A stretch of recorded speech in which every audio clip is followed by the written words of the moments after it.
भौतिक वासनाओं से ग्रसित था, पूरा कि मैं ब्रह्मा से भी महान पद को प्राप्त कर लूं, भक्ति किए। लेकिन जो ही भगवान ने स्पर्श किया, सर्व मंगल हरे, उनकी संपूर्ण वासनाएं दूर हो गई और मंगलमय हो गया। जब संपूर्ण वासनाएं इच्छाएं शुद्ध हो गई तो ध्रुव का उद्गार क्या है, ध्रुव क्या, उनकी भावना तुरंत ही बदल गई। आप देखिए, ध्रुव स्वयं कहते हैं कि हाय हाय मेरी मति नष्ट हो गई थी। आस्थानाभिलाषी तपसो कृतो अहम्, मैं तो आस्थान मतलब ब्रह्मा से महान पद प्राप्त करने के लिए ये तपस्या किया। और हम समझ सकते हैं ध्रुव ने कैसी अगर उनकी तपस्या को हम लोग पढ़े तो हम लोग के रुंगटे रुकटे खड़े हो जाएंगे, इतनी कठिन तपस्या किया। पानी पी के फिर पानी पीना बंद करके पत्ते चूस करके, सूखे पत्ते को चूस करके, वो भी प्रतिदिन नहीं, फिर हवा पी करके पत्ते चूसना बंद कर दिए, फिर हवा पी के अंत में हवा भी बंद कर दी। कितनी तप और एक अंगूठे पे खड़े हो गए। पिछले श्लोक कहते हैं ज्ञान तपसा पूता, और परिणाम हुआ कि भगवान का साक्षात दर्शन हुआ, और ज्यों ही दर्शन हुआ वो शुद्ध हो गए। कहते हैं तब वो पश्चाताप करते हैं, कहते हैं आस्थानाभिलाषी तपसो कृतो अहम्, मैं बहुत बड़े परम पद प्राप्त करने के लिए इस भौतिक जगत में परम पद, ब्रह्मा का पद सबसे महान है, उनसे भी महान पद प्राप्त करने के लिए तपसी कृतो अहम्, मैं तपस्या किया। तव दर्शनम सुर मुनि दुर्लभ हो, आपका दर्शन जो है ऋषियों मुनियों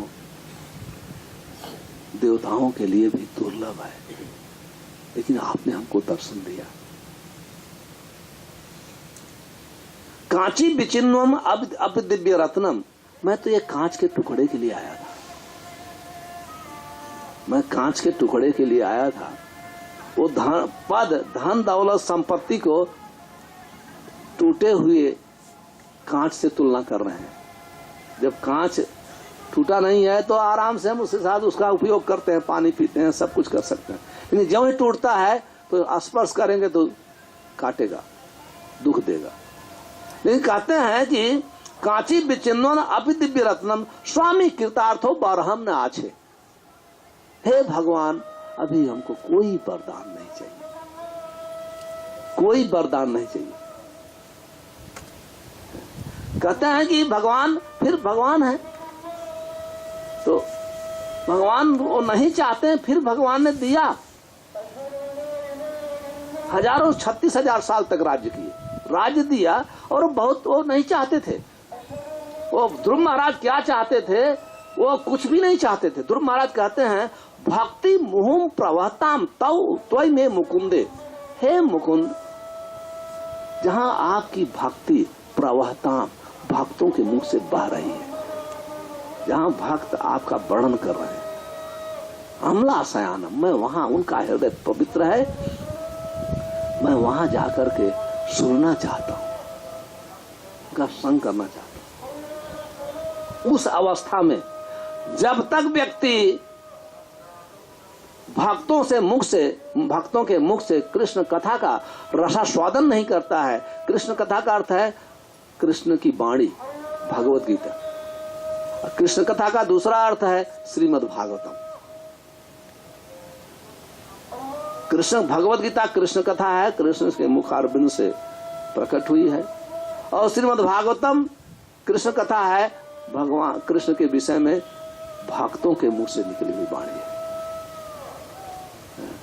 कहते हैं जब तक व्यक्ति कृष्ण कथा का रसास्वादन नहीं करता है, वो भक्ति की परिपक्व अवस्था में आनंद नहीं लेता है, कभी नहीं ले सकता। अतः कृष्ण चरणाभोजम सेवा निवृत्त चेतसाम, कहते हैं कि जब तक भगवान के कोई चरण कमल और चरणों की सेवा कर रहा है, और तब तक उसे रसास्वादन नहीं मिलेगा जब तक भक्त का संग नहीं होगा। और कैसे हो सकता है? क्योंकि भगवान के चरण तो अमृत के निधान है, अमृत के स्रोत हैं। जो चरणों की सेवा कर रहा है तो उसे क्यों नहीं मिलना चाहिए? मिलना ही मिलेगा ही, लेकिन कब मिलेगा? जब तक भक्तों के संग में, उनके मार्गदर्शन में करेगा।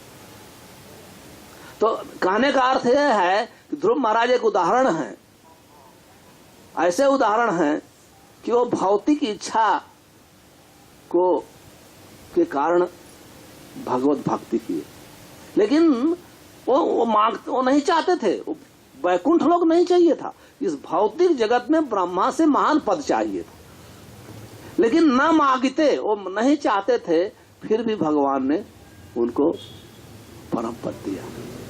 ये भगवान का गुण है, ये भगवान का गुण है। कृष्ण बोले आमी भजे मांगे विशेष सुख।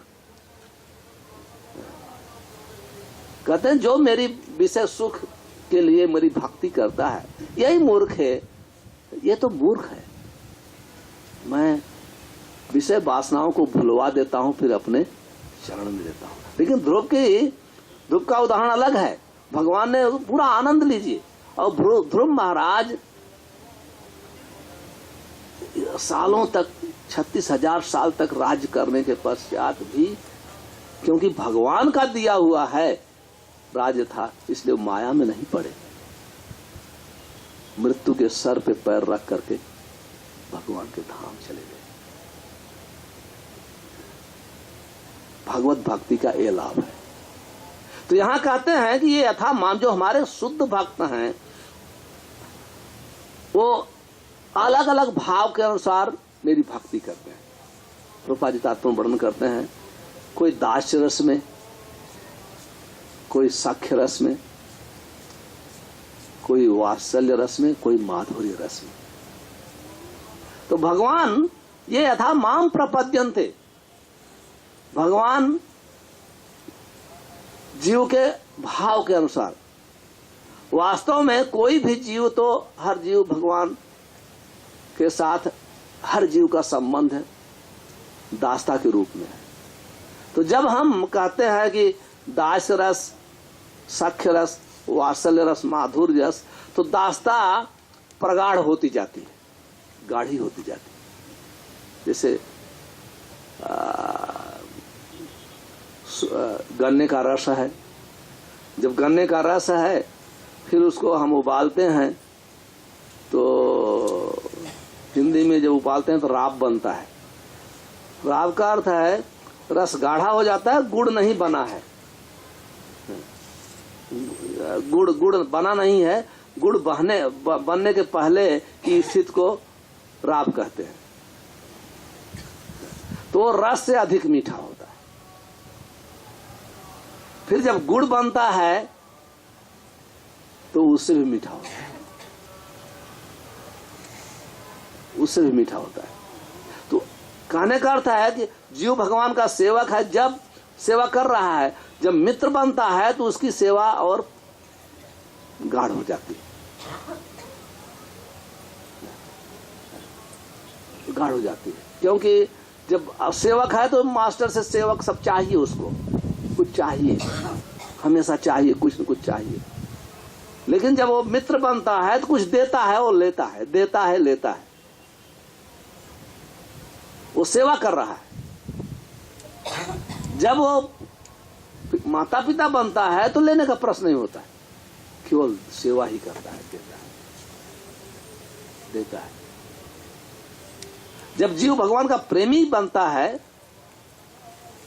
तो सेवा और प्रगाढ़ हो जाती है। तो कहने का अर्थ है ऐसा नहीं सोचना चाहिए कि जब हम मित्र बनेंगे तो सेवा माइनस हो जाएगी, नहीं, कभी नहीं हो सकती। क्योंकि जीव का स्वभाव सेवा, और जो जीव जिस स्वभाव के अनुसार सेवा कर रहा है, चाहे दास्य रस में हो, सख्य रस में हो, वात्सल्य रस में हो, माधुर्य रस में हो, वो सब जगह संतुष्ट है। हर जगह वो अपने को वहां भाग्यशाली महान समझता है कि मैं सबसे संतुष्ट हूं।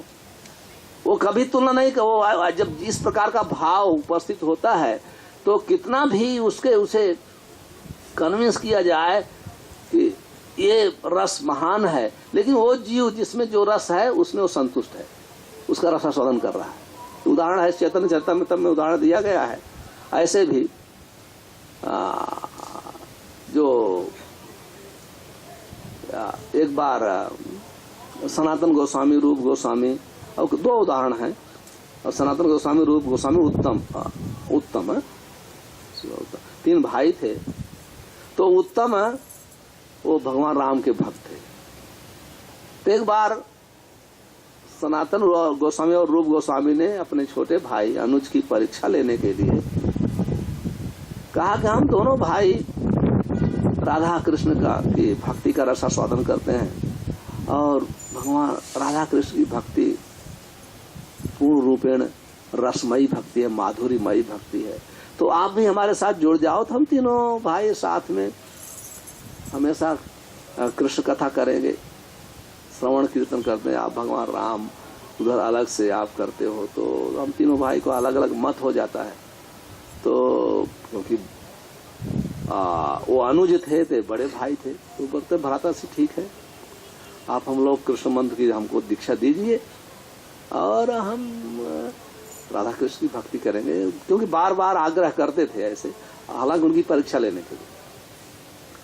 तो जब उन्होंने दूसरे दिन जब इस प्रकार से आग्रह किया, तो अनुपम दूसरे दिन आए, कहते हैं भ्राता जी मैंने ये अपना सर भगवान के राम के चरणों को दे दिया है,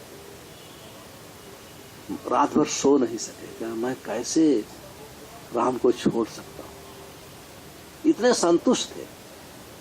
मुरारी गुप्ता को चैतन्य महाप्रभु एक बार आग्रह किए, पर मुरारी गुप्ता भी सेम, वो रात भर सो नहीं पाए। आकर के चैतन्य महाप्रभु ने कहा कि मैं राम को छोड़ नहीं सकता, क्योंकि वहां पूर्ण रूपेण संतुष्ट, पूर्ण रूपेण। तो जो जिसमें रस में वो संतुष्ट होता है। लेकिन रसोन उत्कृष्ण कृष्ण है, ये रस के वेग के अनुसार आचार्य लोग ये डिसीजन लिए हैं, ये रस उसे महान है, ये रस उसे महान है। तो जो दास रस में है, तो भगवान उसके रस के अनुसार, उसके भाव के अनुसार उसको संतुष्ट करते हैं। जो सख्य रस में है, जो वात्सल्य माधुर, उसी ये यथा माम प्रपद्यन्ते तांस तथैव भजाम्य हम, जो जिस भाव से मुझे भजता है। और प्रभुपाद जी कहते हैं ये जो 4 रस हैं, हम लोग का संबंध इस भौतिक जगत में 4 रस के अनुसार है। आप देख सकते हैं वास्तव में ये भगवान के साथ है। 5वां संबंध हम लोग का नहीं है, ये 4 ही संबंध है, 5वां संबंध नहीं है। इसलिए भक्ति बहुत सरल है। यही संबंध को यही संबंध को ट्रांसफर करना, परिवर्तन, नई चीज सीखने की आवश्यकता नहीं। हम अभी इस भौतिक जगत में दासता की जंजीर में फंसे हुए हैं, तो हमको इस बदलना है। हम भगवान के दास हैं, हमको मित्रता चाहिए, ठीक है, भगवान के मित्र बने। भगवान यहां तक हम भगवान के माता पिता बन सकते हैं, भगवान के प्रेमी बन सकते हैं। ये हमारा स्वरूप है वास्तविक। तो जब हम भगवान के साथ इस 4 प्रकार का संबंध स्थापित करते हैं, तो कभी वियोग नहीं होता है। तो यही भक्ति का उद्देश्य है कि किसी न किसी, क्योंकि ये रस नित्य है। जब व्यक्ति भक्ति करते करते करते करते भक्ति की पूर्णता को प्राप्त करता है, तो किसी रस में अवस्थित हो जाता है, तभी वो जीव भगवान के धाम जाने का अधिकारी बन जाता है। जब तक हम लोग किसी रस में अवस्थित नहीं होंगे, तब तक भगवान के धाम जाने का प्रश्न ही नहीं उठता है। तो ये रस, ये भगवान ही, ये भगवान की ही कृपा से, भगवान की ही कृपा से जीव किसी न किसी रस में अवस्थित होता है उसकी भावना के अनुसार। किस जीव में किस प्रकार का लाउल्य है, ये एक गुण है। भक्ति लाउल्य होना चाहिए, लालच। कृष्ण भक्ति रस भावना मति। जो रस भावना का अर्थ है आप दास रस में कर रहे हैं कि वो सख्य रस में, वात्सल्य रस में, या माधुर्य रस में। जो कृष्ण भावना रसमयी भक्ति है, किस भावना में है। और इसकी ये भावना की कीमत क्या है? लाउल्यम एकलम मूल्यम। भक्ति की लालच, ग्रीड होनी चाहिए, यही एक ही कीमत है। ये भक्ति की लालच जिसमें है वही भगवत प्राप्ति कर सकता है। ये ग्रीड होना चाहिए। और ये ग्रीड जब होती है तो व्यक्ति भक्ति करने के लिए हर भौतिक आसक्ति को तिलांजलि देता है। जैसे भरत महाराज, श्रीमद् भागवतम में उदाहरण है। महान राजा भरत थे, तो भरत अपने युवा अवस्था में पूरे पृथ्वी के सम्राट थे। अपने युवा अवस्था में इतनी भक्ति की आसक्ति थी, उत्तम श्लोक लालसा। भगवान कृष्ण का एक नाम है उत्तम श्लोक। उनकी प्रशंसा, उनका गुणा अनुवाद उत्तम श्लोक के द्वारा किया जाता है। कहते हैं कि भरत महाराज को इतनी लालसा थी कि भरत महाराज अपने धन दौलत पुत्र पत्नी और युवा अवस्था में, वृद्धावस्था में छोड़ना आसान है, लोग उसको छोड़ देते हैं।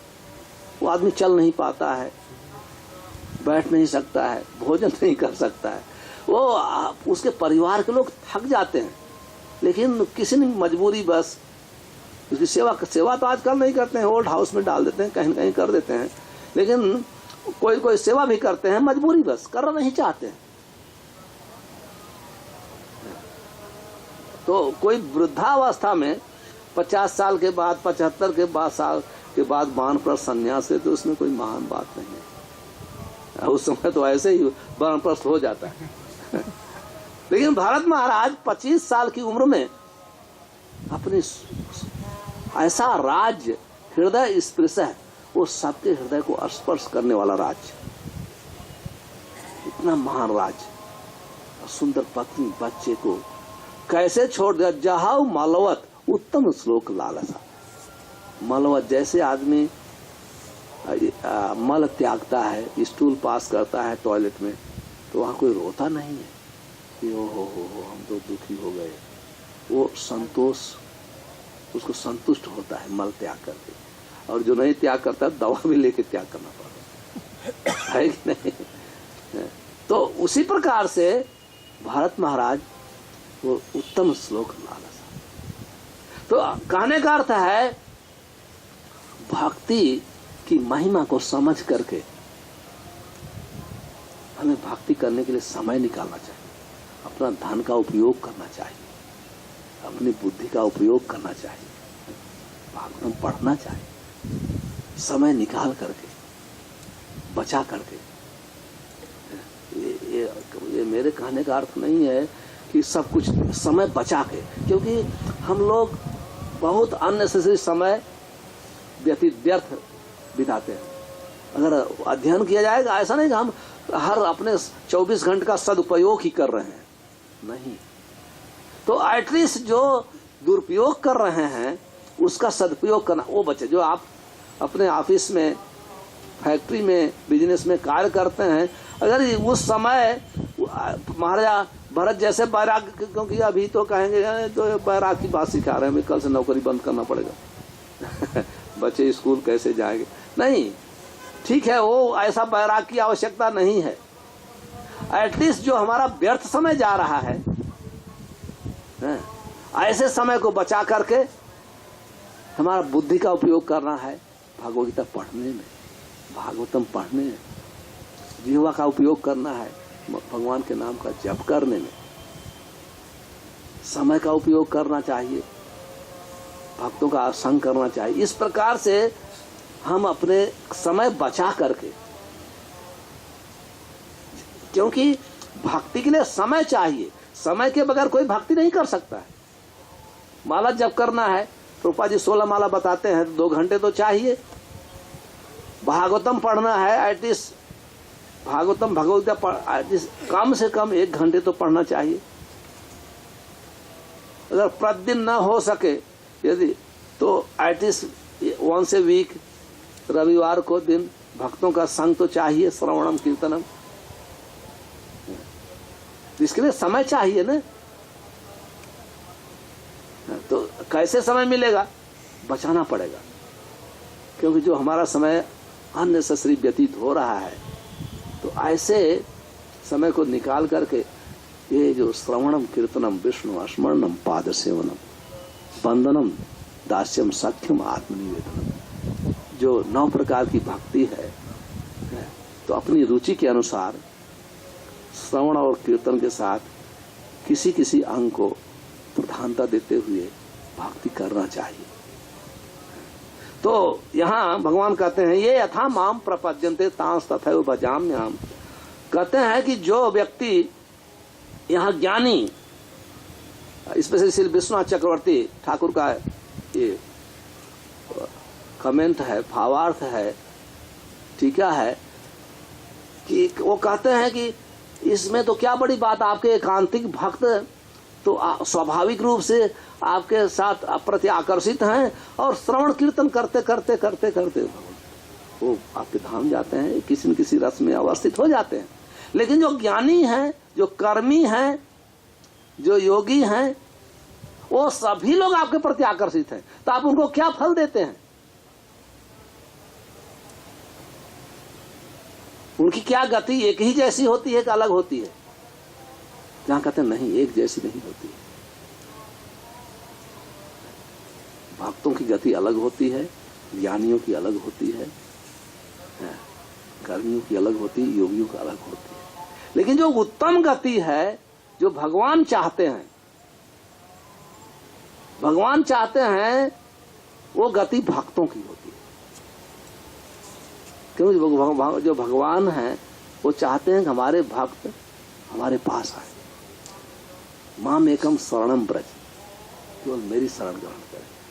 तो ये गति भगवान भक्तों को प्रदान करते हैं, जो हमेशा उनके नाम का कीर्तन करते हैं, श्रवण करते हैं, स्मरण करते हैं, उनको इस प्रकार की गति प्राप्त कर होती है। हरे कृष्ण।